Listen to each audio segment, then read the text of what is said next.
গরুড় পুরাণে নরকের যে বর্ণনা দেওয়া হয়েছে তা পড়লে বুকের ভেতরটা সত্যি কেঁপে ওঠে।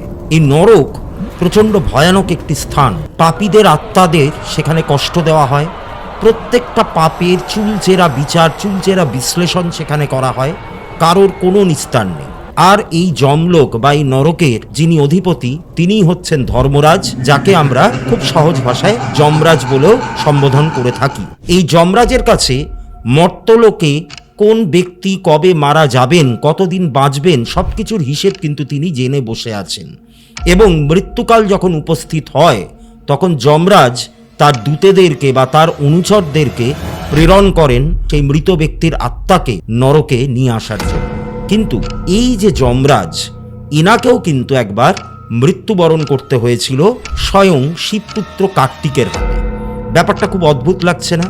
যমরাজ, যার কাছে প্রত্যেকটা মানুষের মৃত্যু দিনের একটা হিসেব রয়েছে, তিনি নিজেই মারা গেছিলেন কিভাবে? আসুন আজকের এই ভিডিওতে আমরা এটা নিয়েই আলোচনা করব।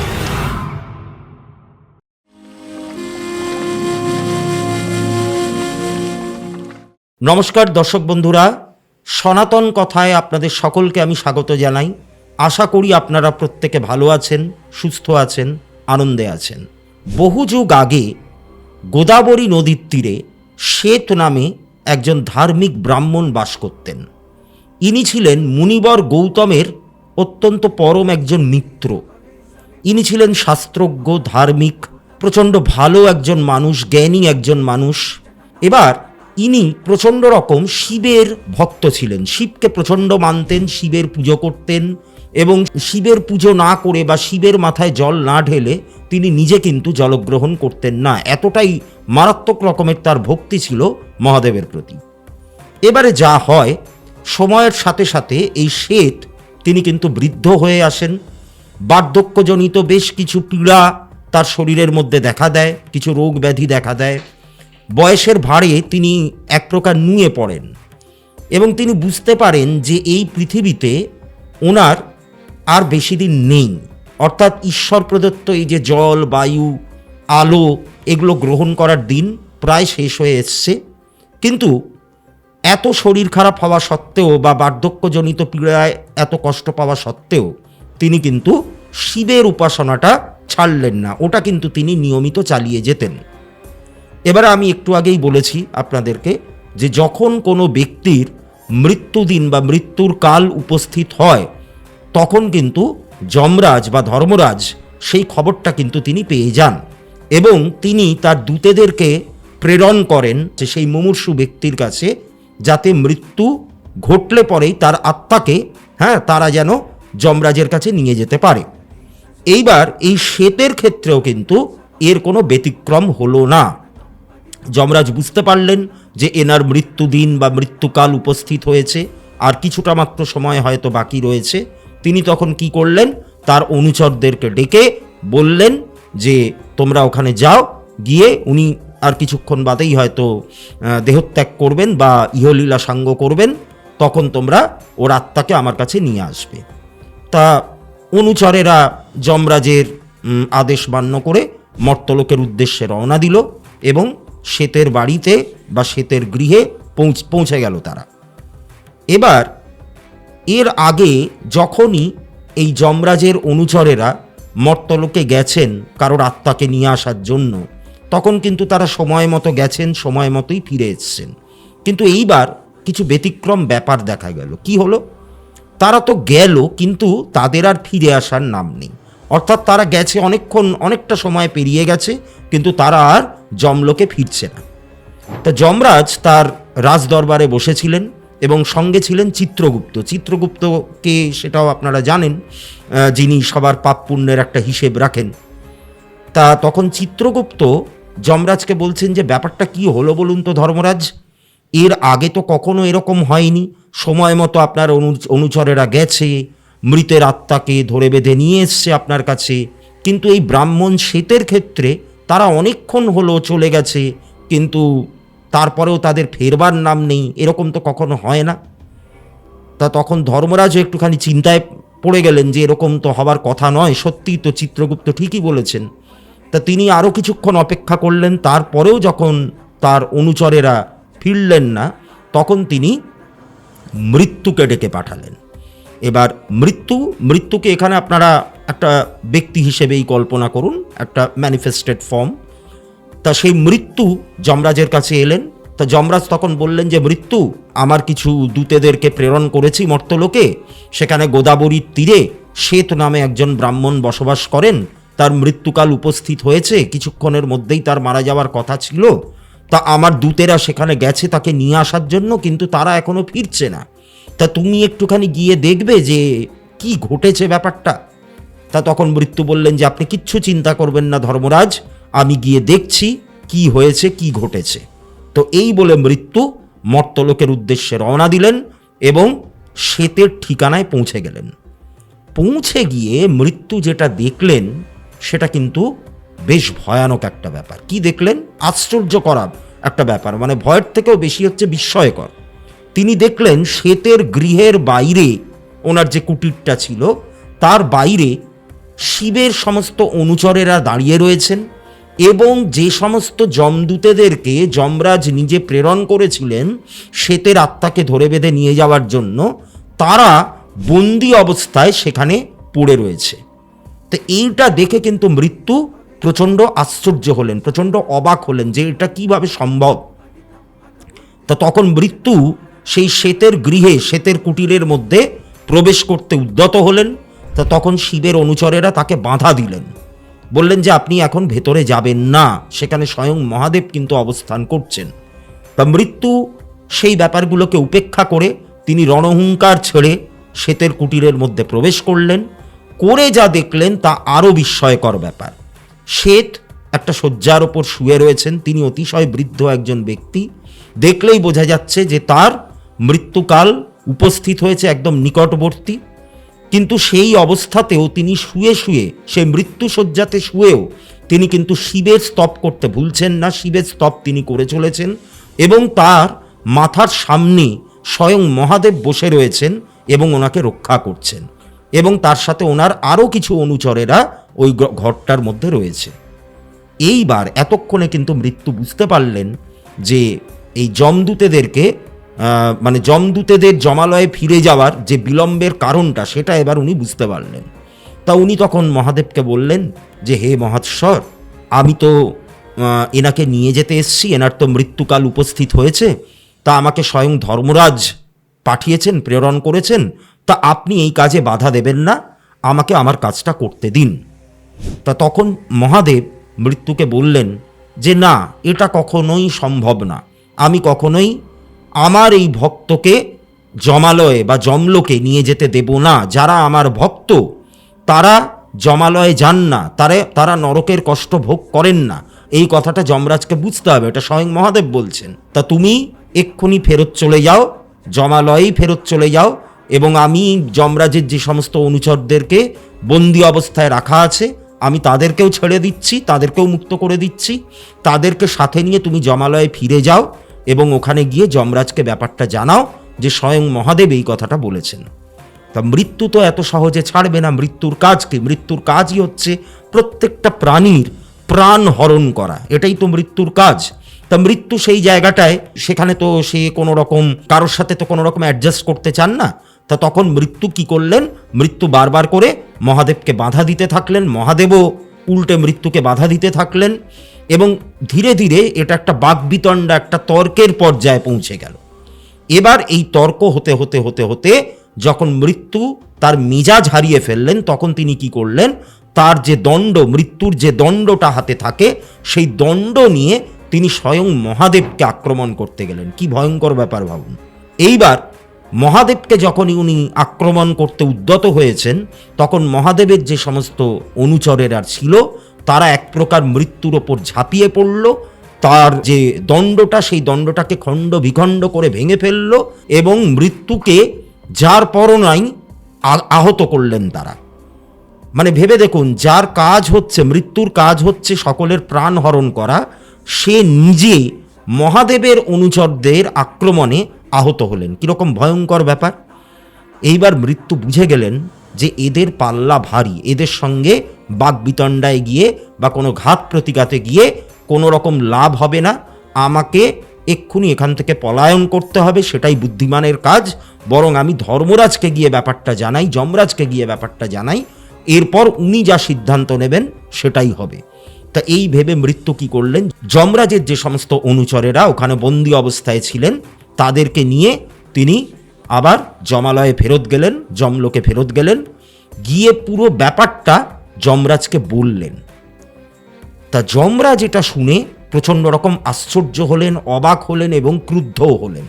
তিনি ভাবলেন যে এটা কি হলো, আমি যে পাপীদের আত্মা, যারা মৃত ব্যক্তি, তাদের আত্মাদেরকে নিয়ে নরকে যাব বা নরকে নিয়ে আসবো তাদেরকে, এবং তাদের পাপের যে বিচার এখানে হবে, এই দায়িত্ব তো স্বয়ং ব্রহ্মা আমাকে দিয়েছেন। তাহলে মহাদেব এখানটায় মধ্যস্থতা করছেন কেন, বা আমার অধিকারে তিনি হস্তক্ষেপ করছেন কেন? তাছাড়া এই প্রত্যেকটা শিবভক্তের ক্ষেত্রেই তিনি যদি এরকমভাবে তার পাশে গিয়ে দাঁড়ান এবং তার মৃত্যুর পথে বাধা হয়ে যান, তাহলে তো বিশ্ব সংসারের কোনো প্রাণী আর আমাকে ভয় পাবে না, আমাকে মান্য করবে না, আমাকে সম্মান করবে না। তাহলে এইটা তো হতে দেওয়া যায় না। তা তিনি তখন সিদ্ধান্তে পৌঁছালেন যে ঠিক আছে, আমি আমার বাহিনী নিয়ে, আমার যে সেনাবাহিনী, সেই সেনাবাহিনী নিয়ে আমি নিজে শ্বেতের গৃহে যাব এবং মহাদেবের মুখোমুখি আমি গিয়ে কিন্তু দাঁড়াবো, এবং আমি জানতে চাইবো যে এই ব্যাপারটা কেন হলো। তা যেমন ভাবা তেমন কাজ।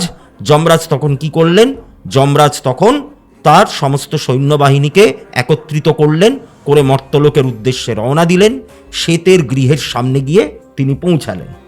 গিয়ে তিনিও পুরো ব্যাপারটা দেখে একেবারে অবাক হয়ে গেছেন যে এটা কীরকমভাবে কীভাবে সম্ভব। তা তিনিও একবার প্রথমে কথার মাধ্যমে, আলোচনার মাধ্যমে ব্যাপারটাকে মিটিয়ে নিতে চাইলেন। মহাদেবের সাথে প্রথমে কথা বললেন তিনি আবারও বললেন যে হে স্বয়ম্ভু, হে মহেশ্বর, আপনি এভাবে কারোর মৃত্যুর পথে বাধা হতে পারেন না, তাতে এই প্রকৃতির যে ভারসাম্য সেটাই নষ্ট হয়ে যাবে। আপনি দয়া করে আমার কাজটা আমাকে করতে দিন। তা যথারীতি মহাদেব তো রাজি হলেন না। তিনি তখন কি করলেন, তিনি বললেন যে না, আমি এই শ্বেত আমার একান্ত একজন ভক্ত, আমার পরম ভক্ত বলা যেতে পারে, আমি এর আত্মাকে যমালয়ে নিয়ে যেতে দেব না, সেখানে তার কোনো রকম বিচার হবে না, কোনো রকম কষ্টভোগ সে করবে না, কারণ সে আমার ভক্ত। তা যমরাজ তখন মহাদেবের বিরুদ্ধে যুদ্ধ ঘোষণা করলেন। এবার মহাদেব নিজে তো আর যুদ্ধে নামবেন না, শিবের অনুচরেরাই যুদ্ধে নেমেছে, এবং তাদেরকে নেতৃত্ব দিচ্ছিলেন হচ্ছে শিবপুত্র কার্তিক। এবার আপনারা জানেন কার্তিক হচ্ছে দেব সেনাপতি বলা হয়, অর্থাৎ তিনি হচ্ছেন একজন কমান্ডার। যুদ্ধের প্রত্যেকটা রীতিনীতি, রণকৌশল, কোন অস্ত্রের কীরকম প্রয়োগ, কোন পরিস্থিতিতে কোন অস্ত্র প্রয়োগ করতে হয়, এই সমস্ত কিছু কৌশল কিন্তু একেবারে কার্তিকের নখদর্পণে ছিল। তাই তার ওপরেই দায়িত্ব পড়ল যমরাজের বিরুদ্ধে বা ধর্মরাজের বিরুদ্ধে যে যুদ্ধটা, তাতে নেতৃত্ব দেওয়া। এইবার যুদ্ধ তো শুরু হলো, মারাত্মক রকমের যুদ্ধ।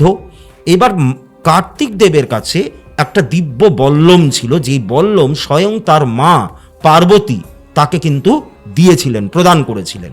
এবার কার্তিক সেই বল্লম, সেই দিব্য বল্লম প্রয়োগ করলেন বা সেটা দিয়ে আঘাত করলেন ধর্মরাজকে, যার ফলে কি হলো, ধর্মরাজ কিন্তু প্রাণ হারালেন। এই ঘটনাটা ঘটাতে ত্রিভুবন মানে তিনটে লোক একেবারে স্তব্ধ হয়ে গেল। অর্থাৎ যার ওপর মৃত্যুর পরবর্তী যে ঘটনাগুলো ঘটে একটা আত্মার সাথে, সেই দায়িত্বটা যার ওপরে রয়েছে, তিনি স্বয়ং মৃত্যুবরণ করলেন, এবং এই ঘটনাটাতে পুরো ব্রহ্মাণ্ড বলতে গেলে একেবারে স্তব্ধ হয়ে গেল, এবং সেই গোদাবরীর তীরে পড়ে রইল যমরাজের মৃতদেহ।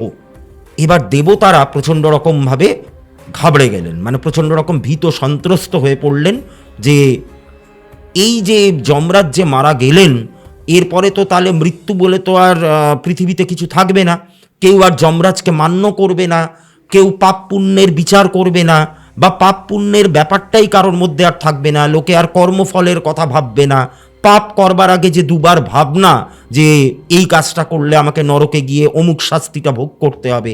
এই যে ভয়গুলো মানুষের মধ্যে এতদিন কাজ করত, সেই ভয়টা কিন্তু আস্তে আস্তে মানুষের মধ্যে থেকে উঠে যাবে। আর সব থেকে বড় কথা যেটা, সেটা হলো মৃত্যু যদি না থাকে তাহলে তো জনবিস্ফোরণ ঘটে যেতে পারে। সৃষ্টি, স্থিতি এবং লয়, এই তিনটে জিনিসের মধ্যে যে ভারসাম্যটা রয়েছে, সেই ভারসাম্যটাই তো আর বজায় থাকবে না। আজকে যদি লয় জিনিসটা না থাকে, মৃত্যু মানে কি? মৃত্যু মানে তো লয়। লয় যদি না থাকে তাহলে তো সৃষ্টি বা স্থিতি এইটারও তো কোনো মানে থাকছে না। তো এরকম নানান রকম চিন্তা দেবতাদের মধ্যে এলো। তা তখন তারা কি করবেন? প্রথমে যমরাজের যিনি পিতা অর্থাৎ সূর্যদেব, তাকে ব্যাপারটা জানানো হলো, তার পুত্রের মৃত্যু সংবাদ। এবং তিনিও খবরটা পেয়ে, সংবাদটা পেয়ে প্রচণ্ড রকম ভেঙে পড়লেন। তিনি তখন দেবতাদেরকে সাথে নিয়ে গেলেন হচ্ছে শ্রী বিষ্ণুর কাছে। শ্রী বিষ্ণুর কাছে গিয়ে প্রত্যেকে বললেন, এই ব্যাপারটা জানালেন যে মহাদেব কিভাবে একজনের মৃত্যুর পথে বাধা হয়ে দাঁড়িয়েছিলেন এবং কিভাবে যমরাজকে তার যে কর্তব্য, সেই কর্তব্য পালন করা থেকে তিনি বিরত রেখেছেন এবং সেটা নিয়ে প্রতিবাদ করতে যাওয়ায় যমরাজকে হত্যা করালেন তিনি। তো এইরকম সমস্ত ব্যাপার আপনি বলুন, আমরা এবারে কি করব? তা তখন শ্রী বিষ্ণু বললেন যে দেখুন, এত চিন্তা করবার কিছু নেই, আপনারা শিবের স্তব করুন, শিবের উপাসনা করুন। ওনাকে তুষ্ট করা সব থেকে বেশি সহজ ব্যাপার। তা ওনার উপাসনা করুন, ওনাকে ডাকুন, তারপরে ওনাকে আপনাদের মনস্কামনা জানান।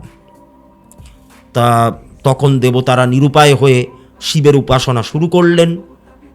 শিব এলেন ওনাদের সামনে, এসে জিজ্ঞাসা করলেন যে বলুন আপনারা কি চান। তা তখন দেবতারা এই কথাগুলো শিবের কাছে বললেন। তা সব কিছু শুনে শিব তখনও কিন্তু ওনার সিদ্ধান্তে অনড়। তিনি বলছেন যে না, আমি কিছুতেই এই কাজটা করতে দেব না। আমি আমার পরম ভক্ত শ্বেত, তার আত্মাকে আমি কিছুতেই নরকে নিয়ে যেতে দেব না। এইটা যমরাজ করতে পারেন না। আমি আমার সিদ্ধান্তে কিন্তু অনড় থাকব। তা তখন দেবতারা বললেন যে মহেশ্বর, আমাদের অপরাধ মার্জনা করবেন, কিন্তু একটা কথা ভেবে দেখুন, ওনাকে এই দায়িত্বটা অর্থাৎ ধর্মরাজ বা যমরাজকে এই দায়িত্বটা কিন্তু স্বয়ং ব্রহ্মাই দিয়েছেন। ব্রহ্মার কথার ওপরে তো এইগুলো কিছু অমান্য করা যায় না, বা ওনার কথা মিথ্যা প্রমাণিত হতে পারে না। তাই আপনি দয়া করে আপনার এই কাজ থেকে বিরত থাকুন এবং যমরাজকে পুনরায় জীবিত করে তুলুন আপনি। তা অনেক অনুরোধের পর মহাদেব অবশেষে রাজি হলেন, কিন্তু তিনি একটা শর্ত রাখলেন। তিনি বললেন যে বেশ, আমি যমরাজের জীবন ফিরিয়ে দিচ্ছি, কিন্তু মাথায় রাখতে হবে আমার পরম ভক্ত শ্বেতকে, তার আত্মাকে কিন্তু কোনোভাবেই নরকে নিয়ে যাওয়া যাবে না। এবং আমার শুধু শ্বেত বলে নয়, আমার যে কোনো ভক্ত যারা নিয়মিত আমার উপাসনা করে বা যারা তাদের অন্তরাত্মাকে আমার কাছে উৎসর্গ করে দিয়েছে, তাদেরকে কিন্তু কোনোভাবেই নরকে নিয়ে যাওয়া যাবে না। তা দেবতারা সেই ব্যাপারটাতে অবশেষে রাজি হতে বাধ্য হলেন তারা। তারপরে শিব কী করলেন? শিব তার অনুচরদেরকে বললেন যে গোদাবরী থেকে কিছুটা জল নিয়ে যমরাজের গায়ে ছিটিয়ে দিতে, তাহলে উনি আবার ওনার জীবন ফিরে পাবেন।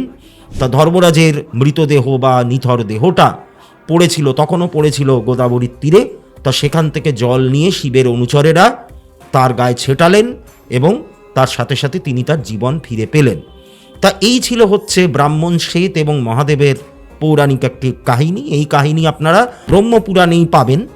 এবারে দেখুন, আমি আগেও আপনাদেরকে বলেছি, আবারও বলছি, যে পুরাণের যে সমস্ত ঘটনাগুলো আপনাদেরকে বলবো, আমি ঘটনা বলে বলছি, কিন্তু অনেক জায়গায় পৌরাণিক কাহিনী এরকম বলেই তো আপনারা পাবেন।